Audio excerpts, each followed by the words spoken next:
Sofa या Johnny भाई, जावेद भाई, राजपाल भाई, आपको सबसे पहले तो बहुत बहुत मुबारक अनलॉक होने के लिए। लॉकडाउन में बड़ा मुश्किल हो गया, मतलब घर पे ही रहना, और मुझे लगता नहीं कि शायद किसी ने भी इतना टाइम लगातार अपनी फैमिली के साथ स्पेंड किया होगा। तो जॉनी भाई, कैसा था एक्सपीरियंस आपका? बाहर कोरोना, घर में वाइफ। बाहर करोना, अंदर मरोना। मुझे लग रहा है बट ये लॉकडाउन में ना जावेद सर डी-एज हुए हैं, मतलब he is become younger. Actually मैं जब भी देखता हूँ जावेद भाई को, तो एक आध इंच सेंटीमीटर कम ही हुए, श्रिंक हुए होते हैं हर बार आप। मैं बोले 1 आध साल कम हो जाते हैं, और ठीक है 1 सेंटीमीटर कम हो गया था। बट ये राज क्या है जावेद सर? राज तो कुमार का था। नहीं कुछ नहीं यार, बस हल्का फुल्का कुछ ना कुछ टेंडेंसी हमारी फैमिली में। हमारे पापा भी जो थे तो वो काठी ऐसे, मतलब काठी। अच्छा। तो वो रहता है थोड़ा हल्का फुल्का, मतलब खुल के दबा के खाते हैं? नहीं ऐसे नहीं खुल के, मतलब बिरयानी, आइसक्रीम। कभी कभी तो ये होता है कि पिक्चर देखते थे कि रात को आइसक्रीम का पूरा डब्बा लेके, एक पूरा डब्बा खत्म। और दुकान वाले कुछ बोलता नहीं? दुकान वाले नहीं, दुकान में नहीं, घर में लेके गया। और अब मैं इन लोगों को, मेरा तो ऐसे ही हो जाता है, मैं तो चलता हूँ तो हाइट ज्यादा चौड़ाई ना हो जाए, हाइट ज्यादा चौड़ाई ना हो जाए, हाइट ज्यादा, इसलिए लगातार अपने आप को पंच मारता रहता हूँ। पर क्या एनर्जी है राजपाल, अभी ऐसे कर रहे थे, ऐसा मुझे लग रहा था शायद उड़ जाएंगे। पर मतलब क्या सुपर्ब एनर्जी होती है। तो राजपाल भाई, क्या फिर लॉकडाउन में क्या किया फिर? खूब जॉगिंग की, कहाँ सर? गांव में खूब फावड़े गांव में चले चलाए गए थे ना? अच्छा। और खूब ट्रैक्टर चलाया। अभी कुछ महीने से शूटिंग करने का मौका मिल गया है, तो उनको कंप्लीट कर रहे थे और बाकी खूब एंजॉय कर रहे थे। पर नहीं, लोग अक्सर ना इस साल के लिए स्पेशली बोल रहे हैं कि ये साल बड़ा खराब रहा, लेकिन राजपाल भाई का ये साल सबसे मस्त है। क्यों? आज दूसरी बार आ गए हमारे शो पे। जॉनी भाई इतने सालों से लोगों को हंसा रहे हैं, लेकिन एक चीज आपने हमेशा नोटिस की होगी, इनके खुद के चेहरे पे कभी मुस्कुराहट नहीं आती, चुपचाप से लोगों को हंसा के निकल जाते हैं। जॉनी भाई, शुरू से आप ऐसे थे या शादी के बाद प्रेशर आया? शादी के बाद क्या होता है कि हर औरत हंसता हुआ आदमी चाहता है। अच्छा लगता है हंसता हुआ। उसको पता है इसके बाद हंसेगा नहीं। और हस्बैंड का मतलब ये हंसना बंद।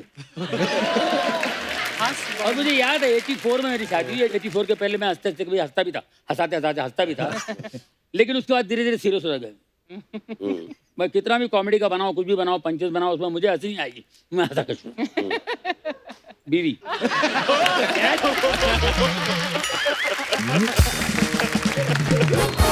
अच्छा, कभी कभी लोग बोलते हैं ना कि आप ये बात किस बेस पे बोल रहे हैं। हाँ। मुझे लगता नहीं कि जावेद भाई को कभी कोई बोलता होगा ऐसी बात, क्योंकि आप तो खुद कह सकते कि मैं अपने बेस से बोल रहा हूँ। तो जावेद भाई, कभी मतलब ऐसा होता है, क्योंकि आपका इतना बेस है, आपकी बात तो सब मानते ही होंगे, जिसको बोल दिया, डायरेक्टर हो, वाइफ हो, कि नहीं?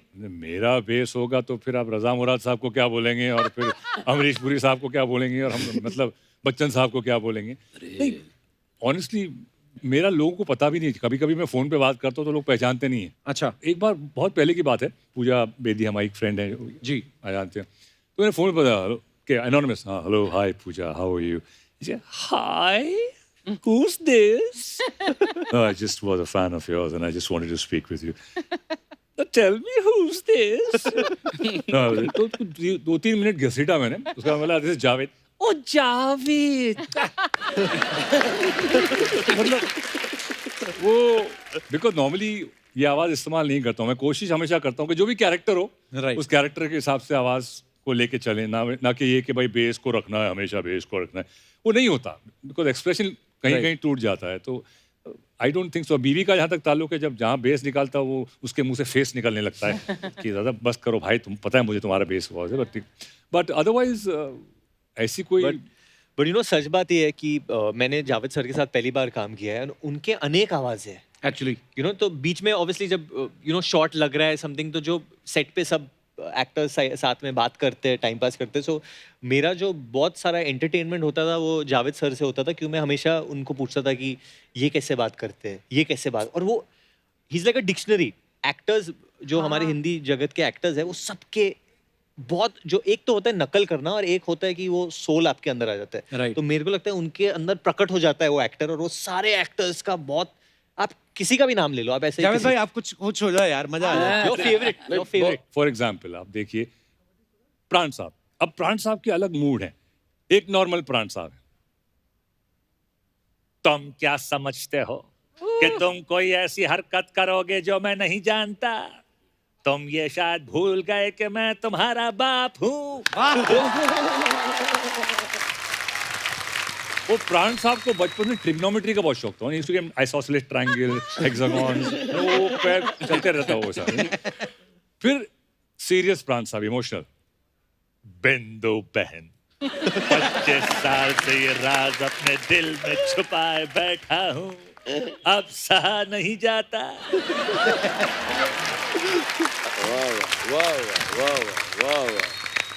बहुत फिर एक एंड में होता था, विलेन मर गया, सब हैप्पी एंडिंग, और प्राण साहब रो रहे हैं, और हीरोइन कहती थी लेकिन पापा आपको तो खुश होना चाहिए।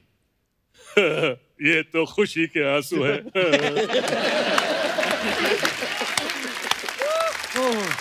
और एक दूसरा ऑब्जर्वेशन, जीतू साहब, जितेंद्र साहब हमारे जी, यू नो, उनके भी 3 मूड हैं अलग अलग। एक है उनका एक नॉर्मल तरह इमोशनल सा मूड। ललिता, मैंने तुमसे प्यार किया, तुमसे शादी की, फिर भी तुमने मेरा दिल तोड़ दिया। फिर एक थोड़ा उनका कॉमेडी वाला मूड है।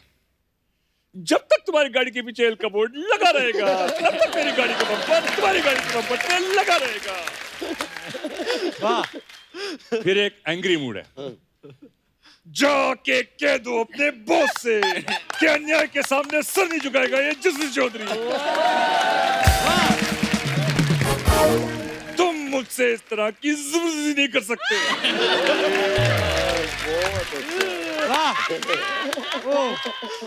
Too good. क्या बात है। एक मेरा ऑब्जर्वेशन है, हाँ। क्योंकि हम लोग ने शूटिंग जो की थी थाईलैंड में की थी, तो वहां पे भी बट वहां पे क्या है, ऑब्जर्वेशन एक क्या था, अभी हम लोग बचपन में याद है इंडिया में, एटलीस्ट आप लोग तो छोटे हो, जॉनी भाई को याद होगा, राजपाल भाई को याद होगा, वो एक ऐसे एक बांस की पीपली होती थी और आगे फुग्गा होता था, हाँ। उसको पूरे छोड़ देते थे, पीं करके प्रीं उड़ता था। करके जाती थी हाँ। वो।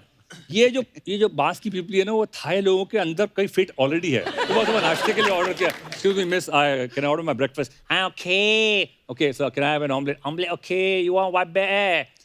हाँ, you want white bear? What? Sorry, excuse me. You want white bear, whole wheat bear? Oh, white bread. अच्छा, white bread. Okay. तो हमारे टेक्नीशियन ने वहाँ पे बैंकॉक में आम खरीदे, अच्छा, आम खरीद लिए वो बाई से, वो थाई वाली थी, बैंक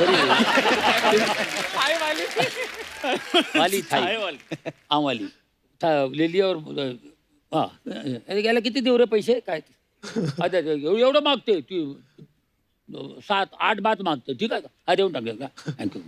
वो पैसे लेके थँक्यू बोलते वो लोग थाई में. खापून खा. हा, मी घरी जाऊन खापून खाईन.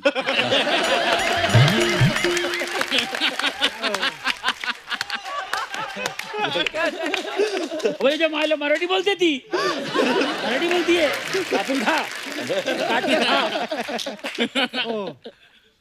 वाह। जैसे जावेद भाई आवाजों के मास्टर हैं, जॉनी भाई भी आवाज है, मतलब अगर आप आंखें बंद करो तो आप गेस नहीं कर सकते कि वो असली कलाकार सामने खड़ा है या नहीं। जॉनी भाई, कभी आपने किसी का प्रैंक किया है फोन करके? मैंने अनिल कपूर को किया था. क्या किया था? हम लोग तेजाब की शूटिंग कर रहे थे. अच्छा। ऐसे हम लोग सब बैठे हुए थे, तो अनिल कपूर जी किसी होटल में रुके थे, हम किसी और होटल में रुके थे, तो हम लोग ऐसे बैठ के बातें कर रहे थे, तो चलो यार कुछ करते अरे अनिल अनिल आया, अनिल को फोन लगाना.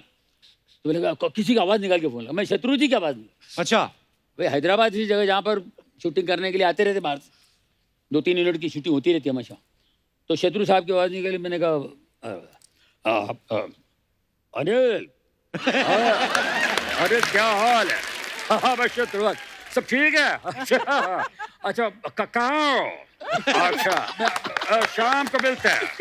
और क्या हाल है? अब तो बढ़िया. अच्छा सुनो, मैं वो तेजाब के लिए आया हो.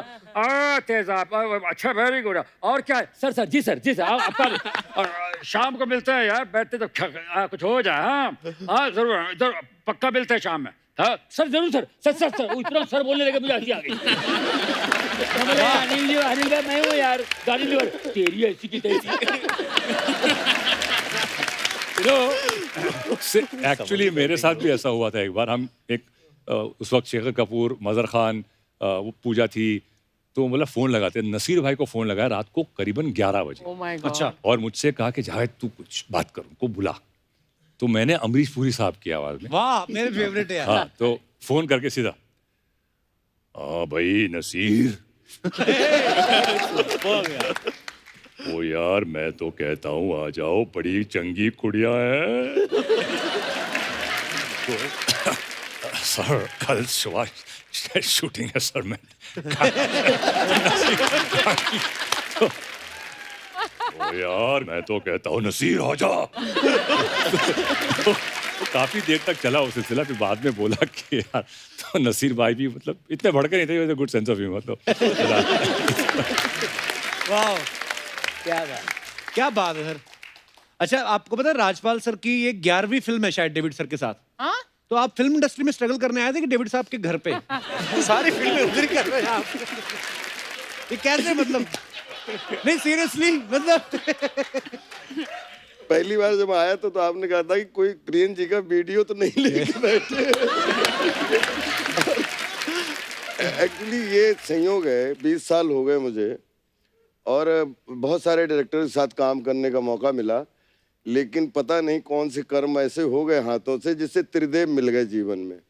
तो एक राम गोपाल वर्मा जी, एक डेविड धवन साहब, एक प्रियदर्शन साहब। वाह। दुनिया में कितने लोग आए, कितने दोस्त आए, कुछ भी हुआ, लेकिन कभी भी इन 3 त्रिदेव ने मेरे पास काम की कमी नहीं रखी। वाह क्या बात। और उसमें जब जुड़वा 2 आई तो डेविड साहब एक बड़ा संरक्षक जैसे गार्जियन की तरह उनका हमेशा फील रहता है, क्योंकि जहाँ भी इन तीनों के साथ में ऐसा लगता है कि जहाँ विश्वास एक परंपरा है। पिछले 20 साल से कभी स्टोरी नहीं पूछी, कभी भी आज तक इनसे क्या आगे करना है वो नहीं पूछा है। जब जब सेट पे पहुंचे खड़े हो गए, जी सर बताइए, जी सर तू राजपाल इधर से आ और यहाँ से जाके ऐसे भाग जा। मैं आया और भाग गया। बोले बस बस बहुत अच्छा किया तूने, देखना साले तो तुझे बहुत लोग पसंद करेंगे। मैं कह रहा हूँ वरुण की शूटिंग हो रही जुड़वा 2 में, 1 महीना वरुण शूटिंग कर रहे हैं और जब डेविड साहब मिले, राजपाल देखना, तू देखना, तू अपना रोल देखना।